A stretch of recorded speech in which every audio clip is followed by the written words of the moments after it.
my name's Valerie Rowley. I live on a rural property in Schomberg, north of Toronto.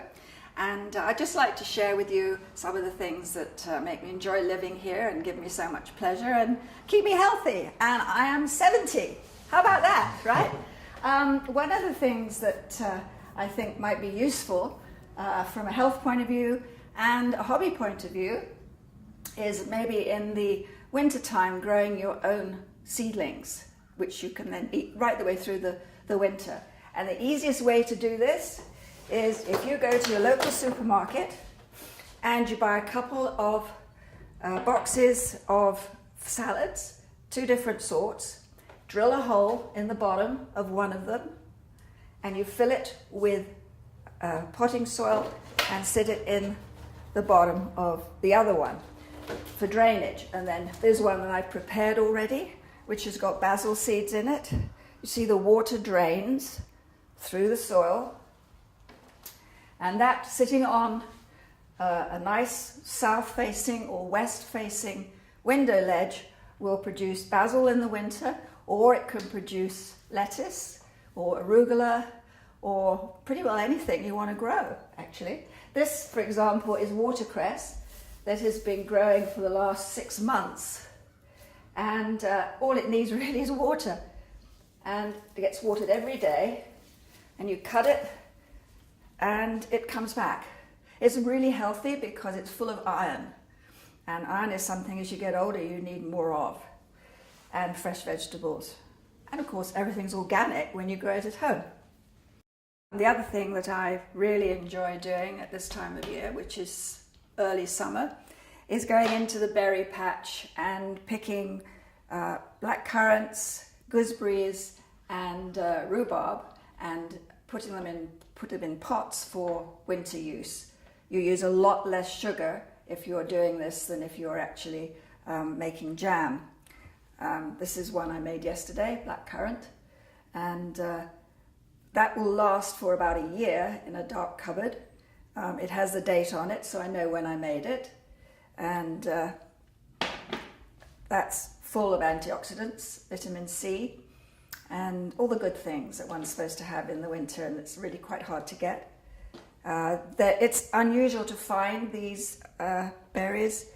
In fact, generally speaking, in a supermarket, gooseberries, rhubarb, and black currants. Certainly not through the year. So when you do see them, or you do see them at a farmer's market, it's a good idea to buy some and make this very light sugar water. You can find a recipe quite easily. It's generally about 120 grams of sugar to 600 milliliters of water. That gives you a light sugar water. And you boil it up and you pour it over the packed fruit in a sterilized jar, put on the lid, boil it for a little while in a pan just to seal it. But there are plenty of instructions how to do this properly online or in books. And there you have it for a year. And they're delicious with ice cream or yogurt, very healthy. Vegetables and berries are all very well, but where would we be without flowers? And flowers are expensive, and they're difficult to have around in the winter without buying them. So what I do is I take one geranium at the end of every season. I take one geranium and I break off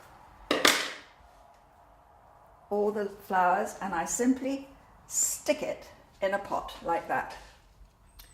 And one geranium plant will probably give me 5 cuttings.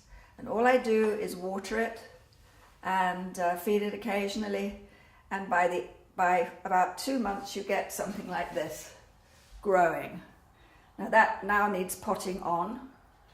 And also I should take the flower off and start it to bush. But that will sit on the windowsill in the wintertime and give incredible colour, because it'll flower all the way through the winter, and it all comes from one plant. So we're on our way now to see the chickens.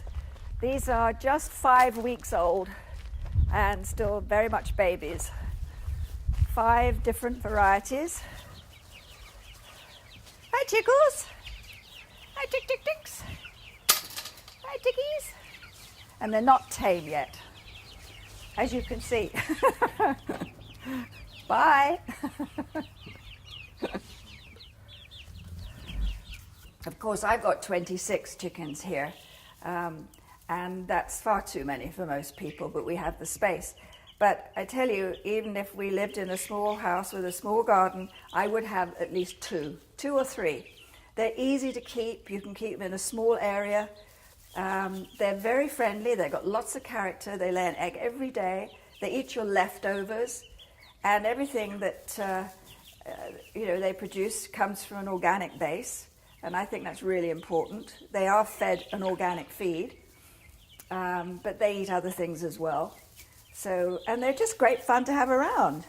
These are not tame yet, but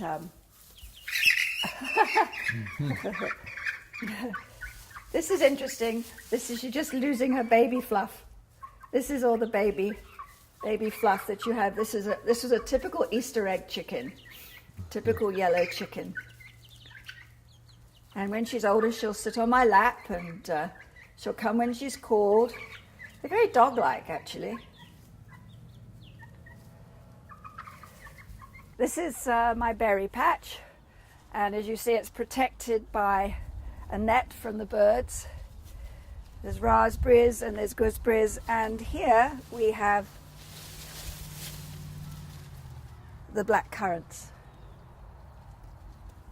So you see how prolific black currant bushes can be. So one black currant bush can give you, 5 jars of preserves for the winter. Okay, this is the part of the garden that probably takes more time than anything else that we have around here, and that's our vegetables. We grow just about all our vegetables, certainly for summer use, and we keep some for winter use. Obviously, we have the all-important kale that has become so popular. And then I love Brussels sprouts. Most people don't, but I love them. So does my husband. So we grow those because they're pretty expensive otherwise. And then we have tomatoes and eggplants and peppers and beans and more tomatoes.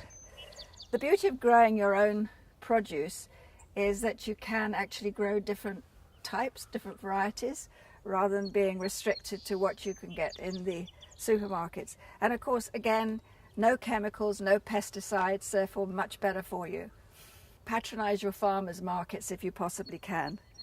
Locally grown or organic, or both preferably, if possible. We had a wedding here about a month ago. The daughter of a friend of ours got married, and so I grew all the flowers for this in the sunroom in the wintertime from 2 packets of seeds, 1 white petunia packet and 1 pink petunia packet. And this is the result. I mean, incredible. Well, I hope you've been a bit inspired by what you've seen today in my garden. Maybe you will be inspired to grow some vegetables yourselves, or some herbs on your windowsill, or even bottle a few berries. Thank you for dropping by.